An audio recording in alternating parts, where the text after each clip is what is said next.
1, 2, 3, 4, 5, 6, 7, 8, 9, 10, 11. Maximum brightness.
I'm gonna get a little tan.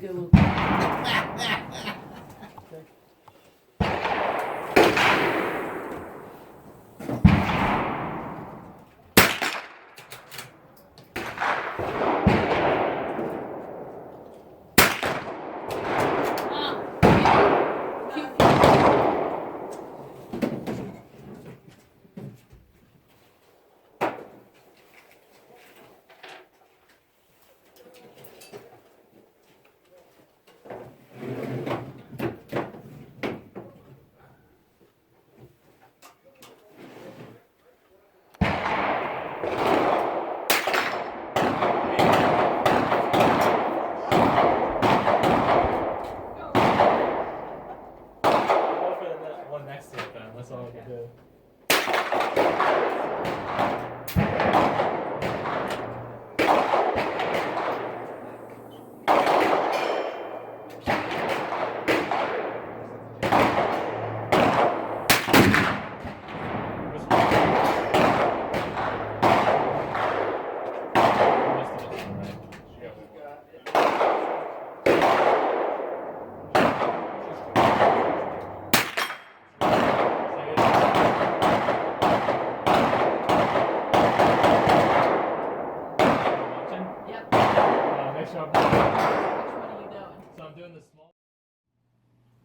The Vortex Strike Eagle 1-6.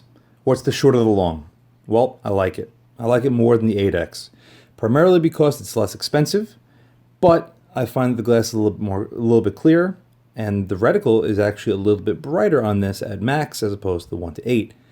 It comes with all the great features as the 1-8, including the really nice turrets, which are very hard to turn, but they're very positive and they engage very well.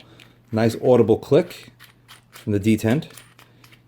The throw lever itself, again, it's pretty tight, but that will break in over time.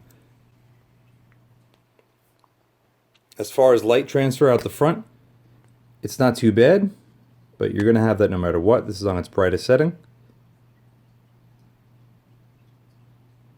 And if I shut the lights off, you'll see it does bleed through the front. But at nighttime, you're not going to be using the brightest setting. You're going to be using one of the darker ones. And realistically, it's really not that bad. In fact, it's very hard to even try to get to pick up on camera. The eye box is very forgiving at 1x and 4x. At 6x, it starts becoming a little bit more narrow, but again, that's to be expected. It comes with all the same great features as the 1-8.